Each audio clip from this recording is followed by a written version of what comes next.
Tailor Chitra. பாருங்கள், இப்போ அழகான ஒரு saree, சாண்டல் கலர் saree. இதுக்கு முந்தானி வந்து பிங்க் கலரில் கொடுத்துருக்காங்க. இது வந்து ஒரு ஃபுல் ஃப்ராக் தைக்க சொல்லி கஸ்டமர் கொடுத்துருக்காங்க.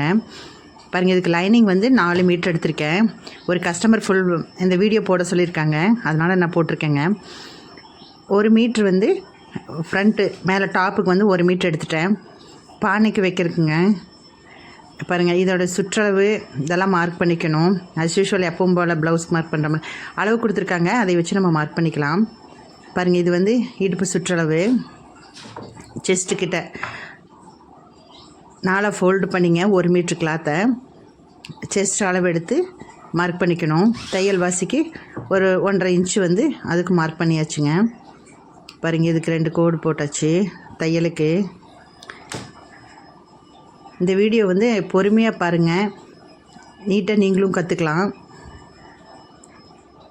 பாருங்கள், அடுத்து வந்து இந்த இடுப்பு உயரம் இருக்குது இல்லைங்களா, அது இப்போ நான் வெட்டுறது வந்து மேல் டாப்புக்கு தான் வெட்டுறேங்க.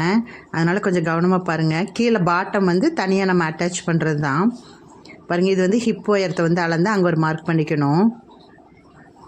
மார்க் பண்ணிட்டோங்களா? அடுத்து வந்து ஷோல்ட்ரு வந்து மேக்ஸிமம் 3.5, ரொம்ப ப்ராடாக இருந்தாங்கன்னா வேணால் 4 இன்ச்சு வருங்க, அவ்வளோதான் வரும். அதுக்கு மேலேயெல்லாம் வந்து ஷோல்ட்ரு வந்து வராதுங்க. ஒரு 3.5 இன்ச்சு தையலுக்கு ஒரு 1/4 இன்ச்சு விட்டு 3.25 இன்ச்சு வச்சு மார்க் பண்ணிக்கணும் ஷோல்ட்ரு, அவ்வளோதான். அதே மாதிரி நெக்கு வந்து ஃப்ரண்ட் நெக்கு வந்து 5 இன்ச்சு இறக்கம், பேக் நெக்கு 7 இன்ச்சு இறக்க வச்சுருக்கேங்க. கொஞ்சம் பேக் நெக்கு இறக்கமாக கேட்டிருக்காங்க. பாருங்கள், இது வந்து ஷோல்டருக்கு மார்க் பண்ணியாச்சு, தையலுக்கு விட்டாச்சுங்க. அதை வந்து கனெக்ட் பண்ணோம். நேராக ஒரு கோடு போட்டு எப்பவும் போல் நமக்கு ப்ளவுஸு கட் பண்ணுவோம் இல்லைங்களா, அந்த மாதிரி மார்க் பண்ணி இந்த ப்ளவுஸ் கட்டிங் இது வீடியோ என்னோடது சேனலில் போட்டிருக்கேன், நீங்கள் போய் பாருங்கள். பாருங்கள், அதே மாதிரி தான் இதில் பாதி மார்க் பண்ணிக்கணும். அதே மாதிரி இந்த ஆம்கோல்லேருந்தும் பாதி வந்து நம்ம மார்க் பண்ணிக்கணுங்க, அவ்வளோதான். இது வந்து ஒரு கர்வ் போட்டோம்னா இது வந்து ஆம்கோல் ரவுண்டாச்சு. இந்த ப்ளவுஸு ஸ்டிச்சிங் தொழிலில் வந்து நம்மளால் முடியாது அப்படிங்கிறதெல்லாம் எதுவுமே கிடையாதுங்க. ட்ரை பண்ணணும். நமக்கு துணி வரல, தைக்கிறதுக்கு இல்லை அப்படின்லாம் ஃபீலே பண்ணக்கூடாதுங்க. அந்த டயத்தில் வந்து நமக்கு தெரிஞ்ச அளவுக்கு எதேதோ சில இதெல்லாம் வந்து நம்ம கட் பண்ணி ஸ்டிச் பண்ணி பார்த்து நம்ம ஃபினிஷிங் கொண்டு வந்து பழகிட்டோம்னா ஆட்டோமேட்டிக்காக ப்ளவுஸெல்லாம் நம்ம தைக்கலாங்க. எல்லாருமே ஸ்டார்டிங்கில் வந்து எதுவுமே தெரியாமல் தான் ஸ்டிச் பண்ணுவாங்க. எல்லோரும் தெரிஞ்சு யாரும் ஸ்டிச் பண்ணுறது கிடையாதுங்க. நமக்கு தைக்க அந்த இது வந்து வந்துருங்க, அந்த பழக்கம் வந்து நமக்கு வந்துடும். அதனால் அதை பற்றி நீங்கள் ஃபீல் பண்ண வேண்டாம். துணி வரல அப்படிங்கிற ஃபீலிங்கே வேண்டாங்க.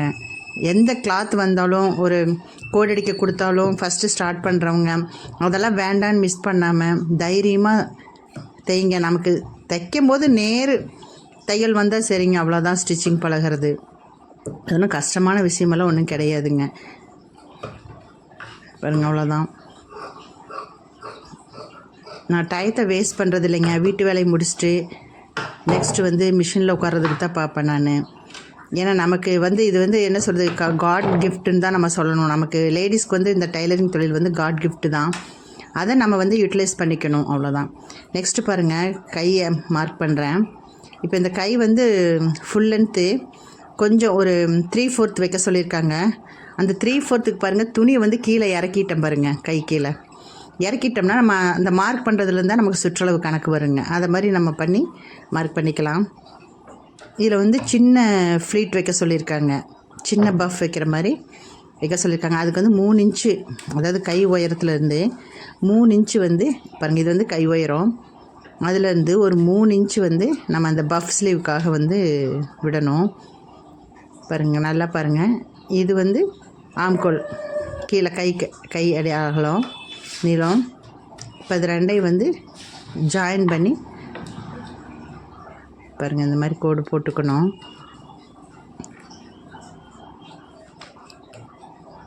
மார்க் பண்ணி அதையும் மார்க் பண்ணிக்கணும், ஆம்கோலும் மார்க் பண்ணிக்கணும். மார்க் பண்ணி பாருங்கள், இந்த மாதிரி ஒரு கர்வ் போட்டுக்கணும். கர்வ் போட்டு இதுதான் வந்து ஆக்சுவலாக கையோட உயரமும் அகலமுங்க. இப்போ இதுக்கு வந்து ஃப்ளீட் வைக்க சொன்னனால 3 இன்ச்சு தள்ளி பாருங்கள் மார்க் பண்ணுறேன் பாருங்கள். இதுதான் ஃப்ளீட் வைக்கிறது. அவ்வளோதாங்க. இது வந்து ஃப்ளீட் வைக்கிறது, அவ்வளோதான். தையலுக்கு 1.5 இன்ச்சு நம்ம அந்த ப்ளவுஸில் விட்டோம் இல்லைங்களா, அதே மாதிரி கைக்கும் வந்து ஸ்லீவ்லேயும் 1.5 இன்ச்சு வச்சு மார்க் பண்ணணும். அப்போ தான் இந்த ரெண்டுமே வந்து ஸ்லீவும் அந்த ஷூ நம்ம ஹிப்பு போடுறோம் இல்லைங்களா, ஆம்கோல், அது ரெண்டும் வந்து கரெக்டாக ஜாயிண்ட் ஆகணுங்க. இதை வந்து வெட்டி எடுத்தோம்னா அவ்வளோதாங்க. இதுதான் கை கட்டிங். ஸ்லீவ் பஃப் ஸ்லீவுக்காக கை கட் பண்ணுறதுங்க, அவ்வளோதான். எல்லாமே ஈஸியான தொழில் தாங்க. நம்ம பார்த்து முடியும்னு நினச்சா முடியும், முடியலன்னு நினச்சா முடியலைங்க. டயத்தை வந்து வேஸ்ட் பண்ண வேண்டாம் தேவையில்லாமல். என் ஃப்ரெண்ட் ஒருத்தவங்க சொன்னாங்க, பக்கத்து வீட்டிலலாம் போய் சும்மா டயத்தை வேஸ்ட் பண்ணி பேசிகிட்டு இருக்க வேண்டாம் அப்படின்ட்டு. ஏன்னா அவங்களுக்கு ஃப்ரீயாக இருக்கும்போது நம்ம கூட பேசுவாங்க, நம்ம போனோம்னா பேச மாட்டாங்க. ஸோ நம்ம அந்த டயத்தெல்லாம் வேஸ்ட் பண்ணாமல், நமக்கு என்ன தெரியும், மிஷினில் உட்காந்தோமா ஏதோ ஒன்று நம்ம ஸ்டிச் பண்ணிகிட்ருக்கலாம். நம்மகிட்ட பழைய கிளாத் இருக்கும், சேரீ இருக்குது, அந்த ரேஷன் சேரீ இருக்குது. நமக்கு தெரியலனா ஃபஸ்ட்டு அதில் கட் பண்ணி தைச்சி பழகலாம். நீங்கள் அது தைச்சிட்டே இருந்தீங்கன்னா அதனுடைய இன்ட்ரெஸ்ட்டே வேறு தாங்க. அது தைக்கிறவங்களுக்கு கண்டிப்பாக புரியும், தெரியும். உங்களுக்கும் இந்த மாதிரி ஒரு நான் சொல்கிறது கரெக்டாக இருந்ததுன்னா நீங்கள் எனக்கு கமெண்ட் பண்ணுங்கள். பாருங்கள், அவ்வளோதான். இது வந்து ஸ்லீவ் கட்டிங் பண்ணியாச்சு. இந்த ஷேப்புக்கு வந்ததுன்னா ஃப்ளீட்டு இந்த சைடு 3 ஃப்ளீட், இந்த சைடு 3 ஃப்ளீட் எடுக்கணும். வச்சோம்னா பஃப் மாதிரி வந்துடுங்க. பாருங்கள், அவ்வளோதான். இது வந்து ஸ்லீவ் கட்டிங். இது நெக்ஸ்ட் வந்து ஃப்ரண்ட் கட் பண்ண இல்லைங்களா லைனிங் கிளாத்து, அந்த கிளாத்துக்கு வந்து இந்த முந்தானி வந்து பிங்க் கலருங்க. அது வந்து கொஞ்சம் தான் பத்தும் ஃப்ரண்ட்டுக்கு மட்டும். பாருங்கள், அந்த கிளாத்து. பேக்குக்கு வந்து சாண்டல் வந்துருக்குங்க, சாண்டல் கலர் இருக்குது. ஏன்னா கிளாத் வந்து ஃப்ரண்ட்டுக்கும் கொஞ்சம் அது ஸ்லீவுக்கும் வந்து அந்த பிங்க் கலர் போடுறதுனால பேக்குக்கு வந்து கிளாத் பத்தாது, அந்த முந்தானி இது வந்து பத்தாதுங்க. ஸோ பேக் நெக்குக்கு வந்து நான் இந்த மாதிரி சாண்டல் கலர் தான் வச்சுருக்கேன். பாருங்கள், அந்த பார்டரை மட்டும் கட் பண்ணிவிட்டு அந்த லைனிங் வச்சு அப்படி கட் பண்ணியிருக்கேன். பாருங்கள், இப்போ இதில் வந்து பேக் சைடு வந்து சந்தன கலரில் வரும், ஃப்ரண்ட்டில் வந்து அந்த ஆரஞ்சு அந்த ஒரு ரோஸ் கலர் மாதிரி கொடுத்துருக்காங்க. அது வந்து ப்ளவுஸுக்கு வருங்க. எல்லாமே நம்மளாக ஒரு ஐடியா பண்ணி பொறுமையாக கட் பண்ணி பொறுமையாக ஸ்டிச் பண்ணணுங்க. சடனாக எதுவும் பண்ணிவிட்டு துணி வெட்டிட்டோமே அப்படின்னெல்லாம் ஃபீல் பண்ணக்கூடாது. எதுலேயுமே ஒரு கான்ஃபிடெண்ட்டாக ஒரு தடவைக்கு 2 தடவை நம்ம யோசனை பண்ணி அதுக்கப்புறம் தான் துணி கட் பண்ணுங்க. ஏன்னா நம்ம துணினா பிரச்சனை இல்லை, கஸ்டமரோட துணியெல்லாம் வேஸ்ட் பண்ணிட்டோம்னா ரொம்ப சிரமம். அது பழகிட்டோம்னா அதை எதுனாலும் நம்ம மேனேஜ் பண்ணி ரெடி பண்ணி கொடுத்துடலாம். புதுசாக தைக்கிறவங்களுக்கு கொஞ்சம் சிரமமாக இருக்கும். பாருங்கள், அந்த ஒரு கிளாத் வந்து டிசைனுக்காக அந்த ஆரஞ்சு கிளாத் வச்சுருக்கேன். நெக்ஸ்ட்டு பாருங்கள், கீழே பாட்டத்துக்கு ஒரு 40 இன்ச் இறக்குங்க. 45 இறக்கத்துக்கு வந்து அளந்து மார்க் பண்ணி, அதாவது 3 மீட்ரு போதுங்க. பாவாடைக்கு கீழே பாட்டத்துக்கு வந்து 3 மீட்ரு போதும். இந்த 3 மீட்ரு வந்து ஃபோல்டு பண்ணி 40 இன்ச் எடுத்து மார்க் பண்ணியாச்சுங்க. மார்க் பண்ணி அதை அப்படியே கட் பண்ணி எடுத்துடணும். இப்போ அது உள்ளே வந்து லைனிங் கிளாத் கொடுக்கணுங்க. லைனிங் கிளாத்து 2 மீட்ரு போதும். நல்லா பாருங்கள், மேலே வந்து பாவாடைக்கு 3 இருந்தாலும் ஓகே, 3.5 இருந்தாலும் ஃப்ளீட் நல்லா வருங்க. Maximum 3 metre. அதுக்கு வந்து லைனிங் வந்து 2 மீட்ரு போதுங்க. நத்தான் வந்து நான் 4 மீட்ரு எடுத்திருக்கேன் அப்படின்னா 2 மீட்ரு வந்து பாவாடைக்கு, மேலே டாப்புக்கு 1 மீட்ருங்க. அப்புறம் கைக்கு வந்து 3/4 வைக்க சொல்லியிருக்காங்க. ஸோ அதுக்கு வந்து 1 மீட்ரு. ஸோ மொத்தம் 4 மீட்ரு லைனிங் கிளாத் நான் எடுத்திருக்கேன். ஆஃப் ஹேண்டு சின்னதாக ஒரு 5 இன்ச்சில் மட்டும் கை வைக்கணும் அப்படின்னா 3 மீட்ரு போதுங்க. அந்த ஆம்கோல் வெட்டுவோம் இல்லைங்களா, அந்த இடத்துலேருந்து நம்ம கைக்கு வந்து ஸ்லீவ் கட் பண்ணி எடுத்துக்கலாம். இது 3/4 தான் 1 மீட்ரு எக்ஸ்ட்ரா நான் எடுத்திருக்கேன். நெக்ஸ்ட் பாருங்கள், ஸ்டிச் பண்ணுற பாருங்கள். அந்த பேக் நெக் இருக்குது இல்லைங்களா, அதை வந்து அந்த சாண்டில் கலரில் வச்சு பாருங்கள் அப்படியே அடிச்சிருக்கேன். பாருங்கள், இந்த பேக் சைடு மட்டும் அடித்து திருப்பணும். நல்லா கவனிச்சுக்கங்க. இந்த பேக் சைடு கிளாத் மட்டும் வைக்கிறேன் இல்லைங்களா, மேலே டாப்பு, அதை வந்து அடித்து திருப்பணுங்க. அடித்து திருப்பணும். பாருங்கள், அது பாவாடைக்கு இது வந்து ப்ளவுஸ் கட் பண்ணி வச்சுருக்கேன். அது மாடல் வைக்கிறதுக்காக அந்த ஆரஞ்சு கலரும் இந்த ரோஸ் கலரும் வந்து மாடலுக்காக வச்சுருக்கேன். பாருங்கள், இந்த ரோஸ் வந்து பாருங்கள் இது இந்த ஃப்ரண்ட்டில் தைக்கிறதுக்கு வந்துங்க அடித்து திருப்பாமல் அப்படியே வச்சு பதிக்கணும் நல்ல துணியை. அது சாண்டில் வந்து ரெண்டுக்குமே சாண்டில் கட் பண்ணியிருக்கேன். ஃப்ரண்ட்டு கிளாத் வந்து ஃப்ரண்ட் டு பேக் ரெண்டுக்குமே சாண்டல் கலர் தான். ரெண்டையும் வச்சு பதிக்கணும். ஆனால் பேக் நெக்கை வந்து அடித்து திருப்பிடணும். ஃப்ரண்ட் நெக் வந்து அடித்து திருப்பக்கூடாதுங்க, அப்படியே மேலால் வச்சு பதிக்கணும். பதிச்சுட்டு இந்த துணி இருக்கு இல்லைங்களா, ரோஸ் கலரு, இது வந்து பேட்டர்ன் வைக்கிறதுக்காக கட் பண்ணியிருக்கேன் பாருங்கள். அந்த பானைக்கு இருக்கு இல்லைங்களா, அடித்து திருப்பாமல் வச்சுருக்கோம் இல்லையா ஃப்ரண்ட் சைடு, அந்த பானைக்கில் வச்சு அளவுக்கு மட்டும் கரெக்டாக பின் குத்திட்டு மார்க் பண்ணி கட் பண்ணணும். மாதிரி கட் பண்ணியிருக்கேன் பாருங்கள். அப்புறம் நமக்கு வேணுங்கிற டிசைனு ஷோல்டர்லேருந்து ஒரு இப்போ 3 இன்ச்சு ஷோல்டருனால் ஒரு 2.5 இன்ச்சு வச்சு நீளமாக மார்க் பண்ணணும். அதில் ஒரு 1/4 இன்ச்சு மடிப்புக்கு போயிருங்க, தையலுக்கு போயிடும் பாருங்கள். இந்த மாதிரி நீளமாக கோடு போட்டுக்கணும். கோடு போட்டு அது கட் பண்ணி எடுத்துக்கணுங்க இந்த கிளாத்தை. இது வந்து மேலே வந்து டிசைனுக்காக தான் இப்போ நான் சொல்லிகிட்ருக்கேன் நான். ஆனால் டாப் வந்து 2 பக்கமே வந்து சாண்டல் தான் வச்சுருக்கேன்.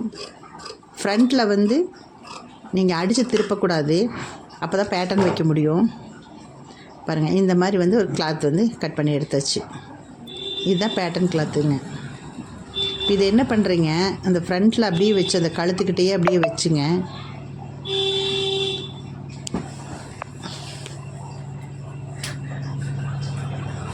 அப்படியே வச்சு அதை அப்படியே பானா மாதிரி அடிக்கணும். அது வந்து அப்படியே பானா மாதிரி அடித்து பாருங்கள், அந்த மாதிரி பானா மாதிரி அடித்து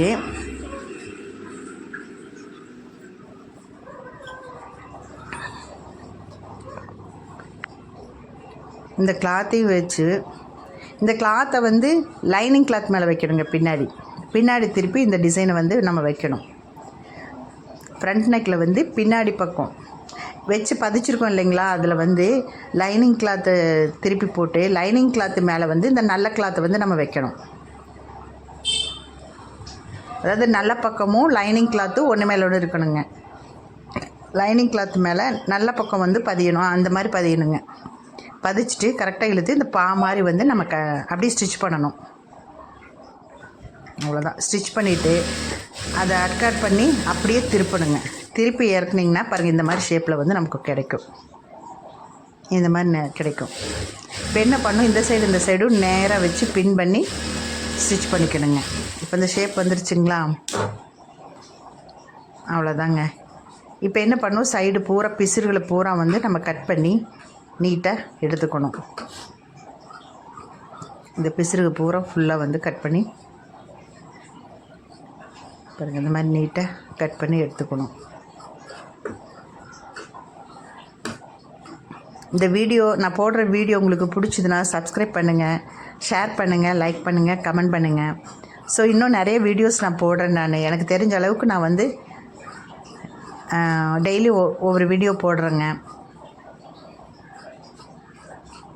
பாருங்கள், இந்த மாதிரி இந்த பீஸரெல்லாம் வந்து ஃபுல்லாக கட் பண்ணி எடுத்துக்கணும்.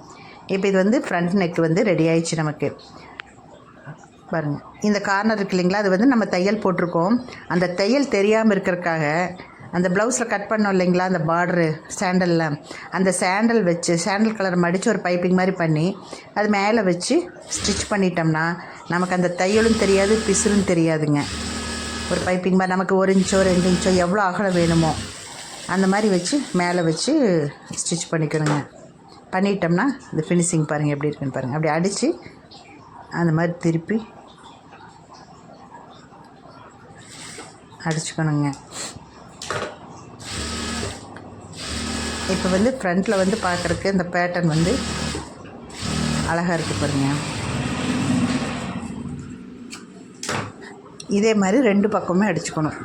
ஒரு சைடு அடித்தாச்சு. இப்போ அடுத்த சைடும் வந்து இதே மாதிரியே கிளாத்து 1 இன்ச்சு எடுத்துங்க. அதை மடித்து தைக்கும்போது நமக்கு கரெக்டாக ஒரு 3/4 இன்ச்சு கொஞ்சம் கம்மியாக வந்துடுங்க. போதும், அந்தளவுக்கு வச்சா போதுங்க. இவ்வளோதான். ஃப்ரண்ட்டு கிளாத்து ரெடி ஆகிடுச்சுங்க பாருங்கள். அதை அந்த சைடு வச்சோம்னா 2 ப்ளவுஸும் வந்து பாருங்கள் 2 சைடு வந்து நமக்கு ரெடி ஆகிடுச்சு. அவ்வளோதான். இப்போ மேலே வந்து டாப் வந்து நமக்கு முடிஞ்சுது. அவ்வளோதான். பாருங்கள், இந்த ஷோல்ட்ரு இது பேக் நெக்கு, கீழே இருக்கிறது வந்து ஃப்ரண்ட் நெக்கு. தெரியுதுங்களா டிஃப்ரெண்ட்டு? 5 இன்ச்சு இறக்கம், இது 7 இன்ச்சு இறக்கங்க. அவ்வளோதான். இது வந்து வந்து அதை ஷோல்டர் ரெண்டையும் ஜாயின் பண்ணிடணும். இப்போ ஃப்ரண்ட்டோட வேலை நமக்கு முடிஞ்சதுங்க. அடுத்து வந்து கீழே பாட்டம் தான் நம்ம தைக்கணும். அதுக்கு முன்னாடி கையும் வந்து நம்ம ஃபினிஷ் பண்ணிக்கணுங்க. அந்த கை கிளாத் வெட்டணும் இல்லைங்களா, அதுக்கு வந்து அந்த ரோஸ் கலர் கிளாத்லேயே பார்டரோடு வச்சு நம்ம அப்படியே ஃபுல்லாக வந்து அமுத்தி தையல் போட்டுக்கணும். போட்டுட்டு அந்த கிளாத்தில் வந்து 3 ஃப்ளீட்டு, அதை 3 ஃப்ளீட்டு நேராகவும் ஆப்போசிட்டில் 3 ஃப்ளீட்டு வைக்கணுங்க. அந்த இது ஃப்ளீட் வச்சது கொஞ்சம் தெளிவாக தெரியலன்னு நினைக்கிறேன். இன்னொரு வீடியோவிலும் கூட உங்களுக்கு போடுறேன் நான் உங்களுக்கு. பாருங்கள், இந்த மாதிரி பாருங்கள், இதுதான் ஃப்ளீட்டு. இந்த மாதிரி 2 கைக்கு வந்து பஃப் வச்சுக்கணும். அவ்வளோதாங்க, ஸ்லீவு வேலை முடிஞ்சுது. பாருங்கள், அவ்வளோதான், ஸ்லீவ் வேலை முடிஞ்சுதுங்க. பாருங்கள் எவ்வளோ அழகாக இருக்குதுன்னு பாருங்கள். நீங்களும் இதை ட்ரை பண்ணி பாருங்கள். மெல்ல மெல்ல புதுசாக தைக்கும்போது கரெக்டாக வந்துடுங்க தைக்கிறதுக்கு. பாருங்கள், அதை வந்து கையில் வந்து ஸ்டிச் பண்ணி ஆம்கோலில் ஸ்டிச் பண்ணி 2 கையும் வந்து நம்ம ஜாயின் பண்ணிக்கணுங்க. இப்போ மேலே டாப் போர்ஷன் வந்து நமக்கு ரெடி ஆயிடுச்சு. நெக்ஸ்ட்டு பாருங்கள், நம்ம வந்து அடுத்து வந்து பாவாடை கீழே பாட்டம் தைக்கணும். இந்த பாட்டத்துக்கு பார்த்திங்கன்னா பாருங்கள், ஃபஸ்ட்டு வந்து இந்த சாரீ கிளாத் இருக்குது இல்லைங்களா, அதில் வந்து குட்டி குட்டியாக சின்னதாக வந்து ஃப்ளீட் பிடிக்கணும். நம்ம 1 இன்ச்சோ 1/2 இன்ச்சோ கஸ்டமர் எப்படி கேட்குறாங்களோ, இல்லை ப்ராடாக வேணும்னாலும் கொஞ்சம் அகலமாக என்ன ஸ்டைலில் கேட்குறாங்களோ அந்த ஸ்டைலில் வந்து நம்ம வந்து குட்டி குட்டியாக வந்து நான் ஃப்ளீட் எடுத்திருக்கேன். இப்போ இந்த இது வந்து சின்னதாக எடுக்க சொல்லியிருக்காங்க 1 இன்ச்சில். ஸோ நான் 1 இன்ச்சுக்கு வந்து அந்த ஃப்ளீட் வந்து எடுத்திருக்கேன். இந்த ஃப்ளீட் வந்து நம்ம ஹிப்பு அளக்கிறோம் இல்லைங்களா, இடுப்பளவு, அந்த அளவு வந்து நமக்கு வரணும். இப்போ 20 இன்ச்சு அப்படின்னா 20 இன்ச்சுக்கு வந்து நம்ம மடிச்சுக்கணும். மடித்து தைச்சி டேப்பில் அளந்து பார்த்திங்கன்னா 20 இன்ச் இருக்கா சுற்றளவு அப்படிங்கிறத நம்ம பார்த்துக்கணும். ஃப்ரண்ட்டில் 20, பேக்கில் 20, அதில் தையல் வாசி 1.5 இன்ச்சு போயிருங்க. ஸோ நம்ம அதெல்லாமே கால்குலேட் பண்ணி பாருங்கள். இந்த டாப்பு வெட்டியிருக்கோம் பார்த்திங்களா, இந்த டாப்பு வச்சு அளந்துக்குங்க. எதுவும் அப்படி உங்களுக்கு தெரியல அப்படிங்கும்போது இந்த டாப்பு வந்து பாருங்கள், அந்த இடுப்பில் இந்த கடைசி இருந்து இந்த கடைசி வரைக்கும் வச்சு அளந்து பாருங்கள்.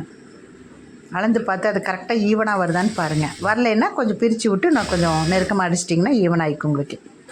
இப்போ இங்கே தான் முக்கியமாக பார்க்கணும். இப்போ பாருங்கள், மேலே டாப் இருக்கு இல்லைங்களா, அதை வச்சு அந்த நல்ல கிளாத்து ஃப்ளீட் பிடிச்சதில் நம்ம தைச்சிக்கணுங்க. ஃபஸ்ட்டு லைனிங் தைக்கக்கூடாது, நல்ல கிளாத்தை மட்டும் வச்சு அதில் வச்சு ஸ்டிச் பண்ணணும். பாருங்கள், பண்ணியாச்சு. பாருங்கள், டாப்பை வந்து நல்ல கிளாத்தில் மட்டும் வச்சு பண்ணியிருக்கேன். இப்போ வந்து இந்த பிசுரெல்லாம் தெரியுது பாருங்கள். இந்த பிசுருக்கு வந்து நம்ம ஓவர்லாக் போட வேண்டாங்க. ஏன்னு கேட்டிங்கன்னா பாருங்கள், இந்த லைனிங் கிளாத் இருக்குது இல்லைங்களா, இந்த லைனிங் கிளாத்தை இப்போ தையல் போட்டோம் பாருங்கள், அது மேலேயே வச்சு மறுபடியும் தையல் போடணும். லைனிங் கிளாத்தை நல்லா பாருங்கள், இப்போ தைச்சது மேலேயே வச்சு அந்த லைனிங் கிளாத்தை தைக்கணும். அது 2 மீட்டர் அகல வரனால சும்மா சின்னதாக அங்கங்கே ஒரு சின்ன ஃப்ளீட்டு பிடிச்சி அந்த கரெக்டாக அந்த எட்ஜு வர வரைக்கும் நம்ம அது சின்னதாக ஃப்ளீட் பண்ணிக்கணுங்க. ஃப்ளீட் பண்ணி அந்த எட்ஜு வரைக்கும் வந்து நம்ம கரெக்டாக கொண்டுட்டு வந்துடணும். ஃபுல்லாக பாருங்கள், நான் பிடிக்கிறேன் பாருங்கள், சின்னதாக பிடிச்சிட்டு. இப்போ லைனிங் வந்து நம்ம தனியாக நம்ம தைச்சோமல்ல அந்த தையல் மேலேயே வச்சு போடணுங்க. தையல் மேலேனா நான் கிராஸாக போடக்கூடாது. தையல் மேலே போட்டு அந்த பாவாடை எந்த ஷேப்புக்கு வந்திருக்கோ நமக்கு வெளி துணி அதே ஷேப்லேயே போட்டு தான் நம்ம வந்து தைக்கணும். தைச்சி அதை அப்படியே மேலே தைச்சதுக்கப்புறம் ஆப்போசிட்டில் திருப்பி விட்டோம்னா பாருங்கள், இந்த மாதிரி வருங்க. பார்த்திங்களா ஃபினிஷிங், பார்த்திங்களா எப்படி இருக்குன்ட்டு. பிசுரெல்லாம் எதுவுமே தெரியாதுங்க. நம்ம ஓவர்லாக் போட வேண்டியது கிடையாது. நீட்டாக இருக்கும் ஃபினிஷிங் உங்களுக்கு. பாருங்கள், பார்த்தாலே தெரியுதுங்களா, அழகாக இருக்கும் பாருங்கள். இது வந்து உள்ள இந்த ஜருகையெல்லாம் குத்தாது உடம்புக்கு. அதனால் இந்த மாதிரி நீங்கள் ட்ரை பண்ணுங்கள், ஓகேங்களா. இப்போ ஆல்ரெடி வந்து நம்ம பேக்கு அதே மாதிரி நம்ம ஸ்டிச் பண்ணி வச்சு தைச்சிக்கணுங்க. பேக் சைடும் அதே மாதிரியே நம்ம தைச்சிக்கணும். நான் சொன்ன மாதிரியே தைச்சிக்கோங்க. பாருங்கள், இந்த மாதிரி நல்ல துணி வச்சு தைச்சிட்டு அதுக்கு மேலே தான் வந்து நம்ம லைனிங் கிளாத் வச்சு தைக்கணும். பாருங்கள், இதுவும் பாருங்கள், நல்ல துணி வச்சு தைக்கிறேன். நல்ல துணி வச்சு தைச்சிட்டுங்க. லைனிங் கிளாத் வந்து மேலே டாப் இருக்கு இல்லைங்களா, அந்த டாப் மேலே தான் லைனிங் கிளாத் வச்சு தைக்கணும். வச்சு திருப்பும்போது நமக்கு வந்து அந்த ஃபினிஷிங் வந்து நீட்டாக கிடைக்கும். பாருங்கள், இதுவும் பாருங்கள், ஃப்ரண்ட்டு பேக்கு 2மே ரெடி ஆகிடுச்சு. பாருங்கள் எப்படி தைச்சிருக்கேன் பாருங்கள், ஃபினிஷிங் பாருங்கள் எப்படி இருக்குன்ட்டு. இவ்வளோதாங்க. இப்போ இந்த பிசுரெல்லாம் எதுவுமே தெரியாது. ஜரிகையெல்லாம் குத்தாமல் இருக்கும் பாருங்கள். இது நீட்டாகிடுச்சு பாருங்கள். இவ்வளோ தாங்க ஃப்ராக் ஸ்டிச்சிங். நம்ம எது தைச்சாலும் நீட்டாக ஃபினிஷிங்காக தைக்கணும். அப்போ தான் அழகாக இருக்கும் ட்ரெஸ் பார்க்குறக்கு. யாருக்குமே ஸ்டார்டிங்கில் வராதுங்க. தைக்க தைக்க பழக பழக எல்லாமே நீட்டாக வந்துடுங்க. பாருங்கள், அவ்வளோதான். இந்த பேட்டர்ன் எடுத்தாச்சு. இதுக்கு வந்து அதுக்கப்புறம் தான் சொன்னாங்க, ஃப்ரண்ட்டில் ஏதாவது ஒரு சின்ன டிசைன் கொடுங்கன்னு சொல்லி சொன்னாங்க. அப்புறம் நான் குட்டி குட்டியாக அந்த பால் இருக்குது இல்லைங்களா, அந்த பால் கொஞ்சம் எல்லாம் ரெடி பண்ணி பாருங்கள். இது ஃபினிஷும் பண்ணியாச்சு. ப்ளவுஸு கை இதெல்லாம் மார்க் பண்ணி பாருங்கள், அழகாக இருக்குது பாருங்கள். பார்க்குறக்கே ரொம்ப அழகாக இருக்குது. ரெடிமேட் கவுன் மாதிரி இருக்குது பாருங்கள். ஏன்னா இது நம்ம ஸ்டிச் பண்ணி அடுத்தவங்க வேர் பண்ணி பார்க்குறதுல நமக்கு அது ஒரு சந்தோஷம். நான் தைச்சதுங்கிறது அது நமக்கு ஒரு சந்தோஷமாக இருக்குங்க. என்ன தான் ரெடிமேட் கவுன் வாங்கி போட்டாலும் நம்ம ஸ்டிச் பண்ணி போடுறதே அது ஒரு அழகு தான். உங்களுக்கு எப்படி தோணுதுன்னு சொல்லுங்கள். எனக்கு அப்படி தான் தோணுங்க. நான் ஸ்டிச் பண்ணுறது அழகாக இருந்ததுன்னா பார்க்குறக்கு ரொம்ப சந்தோஷமாக இருக்கும் எனக்கு பார்க்குறக்கு. பாருங்கள், இது அவ்வளோதான். கவுன் பாருங்கள், ஃபினிஷிங் பாருங்கள். நீட்டாக தையலெல்லாம் எங்கேயாவது விட்டுருக்கா என்னங்கிறத ஒரு தடவை மறுபடியும் செக் பண்ணிக்கோங்க. ஏன்னா எல்லாருக்குமே எல்லாம் கான்ஃபிடெண்ட்டாக வராது. ஸோ நம்மளும் ஒரு தடவை செக் பண்ணிக்கிறது நல்லது. பாருங்கள், அப்படி குட்டி குட்டி பாலாக வச்சுங்க. ஏன்னா அதுக்கப்புறம் தான் கஸ்டமர் சொன்னாங்க ஏதாவது டிசைன் வைக்க சொல்லி. என்ன வைக்கிறதுன்னு தெரியல. அப்புறம் சரி குட்டி குட்டி பாலாக வந்து நான் இந்த மாதிரி ஸ்டிச் பண்ணி பாருங்கள், மேலே இப்படி வச்சு அப்படியே அமுத்தி ஃபினிஷ் பண்ணிட்டேங்க. அப்படியே வச்சு அமுத்தி அந்த சென்டருக்கு மட்டும் உள்ளே இன்னோட் பண்ணி பாருங்கள், இந்த மாதிரி ஸ்டிச் பண்ணிட்டேன். இப்போ அதை விடவே ரொம்ப அழகாக இருக்குது பார்க்குறக்கு. பாருங்கள், ஃப்ளீட்டெல்லாம் பார்த்திங்கன்னா ஒரே மாதிரி இருக்கணுங்க. அதுக்காக தான் மறுபடியும் இந்த ஃப்ளீட் மட்டும் காமிக்கிறேன். ஃப்ளீட் வந்து ஒரு பக்கம் எப்படி எடுக்கிறோமோ அதே மாதிரி லாஸ்ட் வரைக்கும் அந்த ஃப்ளீட் வந்து கரெக்டாக அழகாக வரணும். பாருங்கள், நீட்டாக இருக்குது. இதுதான் ஃபைனல் ஃபினிஷிங். பாருங்கள் எப்படி இருக்குன்ட்டு. இந்த வீடியோ உங்களுக்கு பிடிச்சதுன்னா லைக் பண்ணுங்கள், ஷேர் பண்ணுங்கள், கமெண்ட் பண்ணுங்கள், சப்ஸ்கிரைப் பண்ணுங்கள். மெயினாக பாருங்கள், அதுக்கு ஒரு நாட் வச்சுருக்கேன் பாருங்கள். கிளாத் அதே கிளாத்துலேயே கட் பண்ணி அதே டிசைன் கலர் வர மாதிரி பின்னாடி நாட்டுக்கு வந்து வச்சுருக்கேன். அந்த குஞ்சம் ரெடி பண்ணி வச்சுருக்கேங்க. பாருங்கள், மெயினாக சப்ஸ்கிரைப் பண்ணுங்கள். அப்போ தான். தேங்க்யூ.